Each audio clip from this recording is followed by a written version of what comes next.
ce stage? C'était bien. Elle part en stage pendant 3 jours et on a le droit qu'à... C'était bien. I built this for nothing. This is our family. Je voudrais être actrice. Vous vous appelez comment? Maria. Maria Schneider.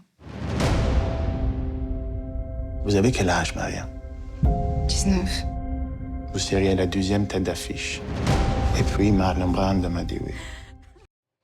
Vice Versa 2, les émotions de l'adolescence au cœur du nouvel opus du studio Pixar, plongé dans le monde des gangs de motards avec The Bike Riders de Jeff Nichols, et puis Maria qui raconte le destin tragique de Maria Schneider, l'actrice du sulfureux Dernier Tango à Paris. Voilà pour le programme de ce nouveau numéro 100% cinéma de À l'affiche. Bienvenue à vous et bienvenue Thomas Borez. Bonjour Natacha. Il a fallu attendre près de 10 ans, 9 ans exactement, pour avoir la suite de l'un des chefs-d'œuvre du studio Pixar, Vice Versa 2 de Kelsey Mann, un film dans lequel les émotions sont personnifiées et guident l'action. Et oui, on connaissait joie, colère, dégoût, peur ou encore tristesse. Voilà, dans le premier volet, nous suivions l'itinéraire de Riley, cette petite fille, depuis sa naissance jusqu'à ses 12 ans. Et d'ailleurs, le film s'achevait avec l'apparition sur son visage d'un petit bouton de puberté. Voilà, nous retrouvons donc Riley au même âge où nous l'avions donc quitté. Et donc, on comprend que c'est le passage à l'adolescence qui se joue ici. Dès lors, à l'intérieur de Riley, bien, tout se bouscule et les émotions encore pures se retrouvent brutalement chassé. Natacha, bienvenue donc à l'anxiété, l'ennui, l'embarras ou l'envie, soit tout ce qui fait l'adolescence. On va regarder à quoi ça ressemble et surtout, on va l'écouter en version française et écouter une partie du casting des voix françaises qui ont donc prêté sa voix à ces émotions. Gilles Lelouch, Marie-Lou Berry, Pierre Ninet, respectivement la colère, la tristesse ou la peur. Regardez et écoutez-les. Je suis anxiété, je suis ta fan numéro 1 depuis toujours. Je fais partie des nouvelles émotions de Riley. Waouh! Vous vous souvenez quand nous avons tous découvert le quartier cérébral? Nostalgie. C'était il y a à peine 30 secondes, nostalgie. Oui, c'était le bon vieux temps. T'as vraiment ce moment-là où t'es gêné par des situations, de surtout pas vouloir se foutre la honte. Déjà, on est à vif totalement, c'est-à-dire que quand il y a une émotion qui surgit, c'est pour hurler, même si c'est pas la colère. On a l'impression d'être très seul face à ce qu'on vit, mais parce qu'on sait pas ce qu'on vit. C'est bon, je vais me les faire. Non, colère! Arrive au cinéma. Oh, des Takiwaki, tiens! Check, check, check, tu m'entends? Il faut que j'appuie sur le bouton. Ici, joie, bien reçu, terminé. C'est génial. Ne regarde pas en bas et avance.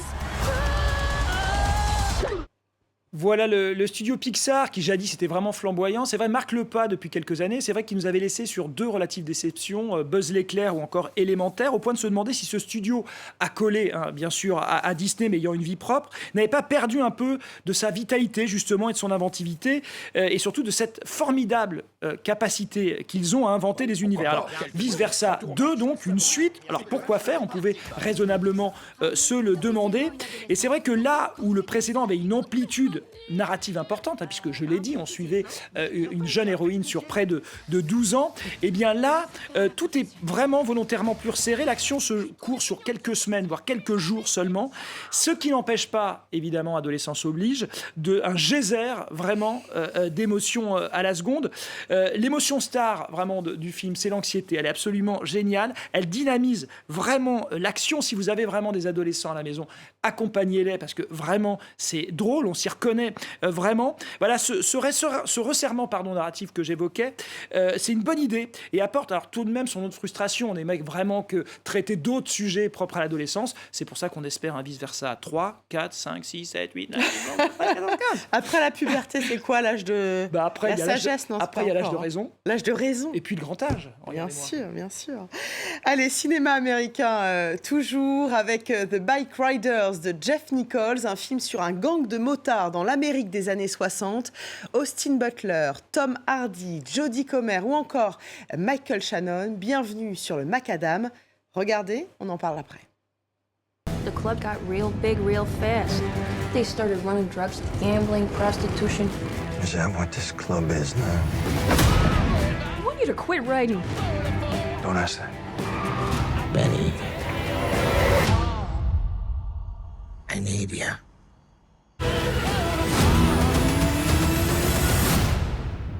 The Just think it over, you know.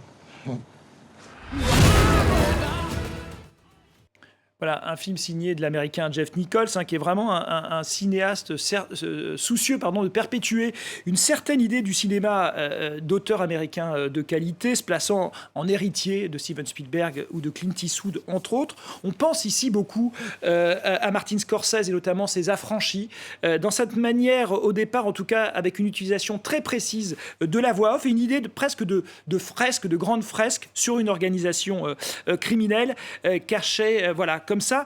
Et le film s'inspire non pas d'un roman, comme c'est souvent le cas, mais surtout d'un livre de photographie. Ce livre, c'est The Backriders de Danny Lyon, un ouvrage de 1968, un ouvrage culte composé de photos, bien justement, des membres des Chicago Outlaws Motorcycle Club et le témoignage de ces hommes et ces femmes en marge de la société.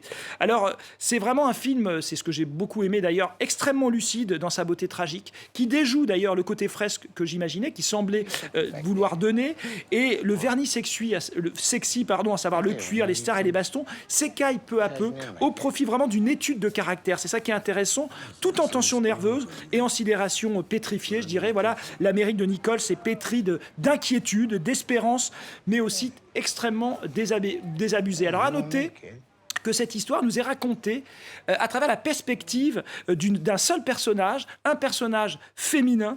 Elle s'appelle Cathy dans le film, vous la voyez à l'écran, elle est interprétée par la géniale Jodie Comer. Et on va d'ailleurs écouter le cinéaste à ce sujet. Justement, il est au micro d'Olivia Salazar-Winspear. Écoutez-le. La plupart de mes personnages sont inspirés du livre de Danny Lyon, des gens qu'il a vraiment interviewés. En lisant ce livre, il est évident que Cathy est le personnage le plus important. Elle est fascinante. Elle est mariée avec l'un des bike riders, donc elle connaît bien leur fonctionnement. Mais elle est un peu étrangère au groupe, parce que c'est une femme. C'est elle qui livre la plus belle introspection. L'un des sous-textes du film, c'est que les hommes ont du mal à exprimer leurs émotions, et donc si elle n'existait pas, qui raconterait cette histoire avec autant de nuances? Aucun de ces hommes ne raconte la vérité. C'est la seule qui puisse le faire. Allez, cinéma français maintenant avec Maria de Jessica Pallu qui revient sur le destin tragique de l'actrice Maria Schneider, incarnée à l'écran par Anna Maria Bartolomei. Voilà, on est au début des années 70 et évidemment le mouvement MeToo n'existe malheureusement pas encore et bien sûr pour les jeunes actrices, rester quand même des proies, plus ou moins faciles dans un milieu dominé quasi exclusivement, je dis quasi exclusivement, on va dire dominé par les hommes. Alors on est en 71, c'est le tournage du Dernier Tango à Paris de Bernardo Bertolucci. Maria Schneider, elle a 19 ans, à peine à l'époque, elle se retrouve à l'écran face au légendaire et à l'imposant Marlon Brando pour une histoire d'amour de sexe qui sent vraiment le soufre. On va le voir à l'écran, Maria Schneider est incarnée par Anna Maria Bartolomei. On voit la ressemblance est assez sidérante. Et encore tout aussi sidérant, Matt Dillon en Marlon Brando. Vraiment, il y a une espèce comme ça de mimétisme qui est assez intéressant à observer. Alors, lors du tournage que j'évoquais justement, il y a une séquence de sodomie certes simulée, mais l'actrice à l'époque s'était retrouvée prise au piège des assauts répétés de l'acteur américain, simulant de manière trop réaliste cette relation sexuelle qui la laissera donc traumatisée. Voilà, alors Maria s'inspire d'un livre écrit par la cousine de l'actrice, aujourd'hui décédée. Elle s'appelle Vanessa Schneider. Tu t'appelais Maria Schneider, c'est le nom de son ouvrage. Regardez.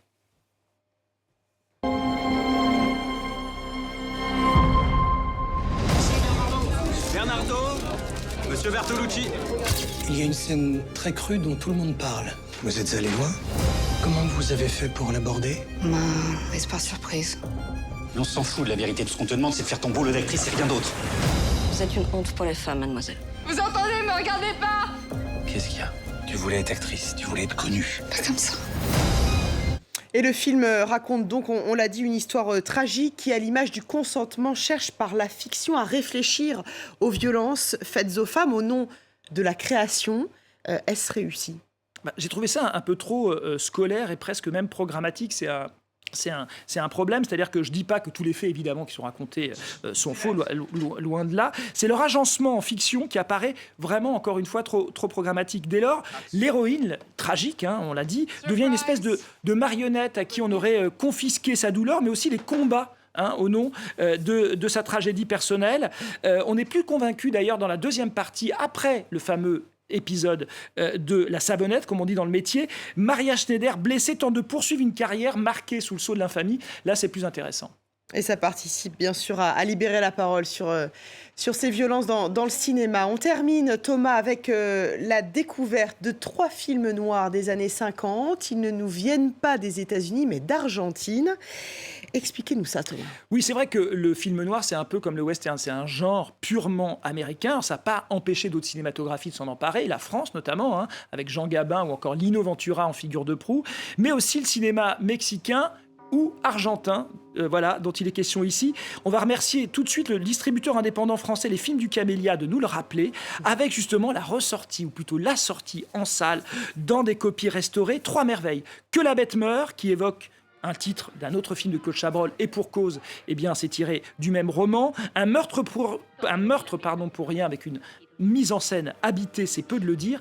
Et enfin, Le Vampire Noir, sur lequel j'aimerais m'arrêter une seconde. C'est d'un certain Roman Vinoli Barreto. C'est un incroyable remake d'un chef-d'œuvre du cinéma, M. le Maudit de Fritz Lang, transposé ici à Buenos Aires dans les années 50. Regardez Peter Lorre, l'acteur allemand, là, avec la petite fillette, et son homologue argentin, Nathan Pinzon, le nom de cet acteur, qui est vraiment le Peter Lorre argentin, on voit ses yeux globuleux, mais aussi cette mine presque juvénile, assez flippante. Voilà, donc c'est une espèce de remake. Il partage avec lui une dimension politique, mais surtout un bijou de mise en scène. Voilà, il faut aller voir ces 3 films noirs argentins, vous ne le regretterez pas.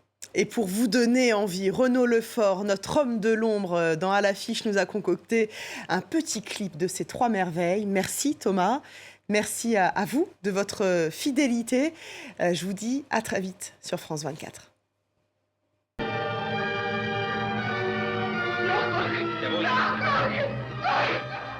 Es peor que él.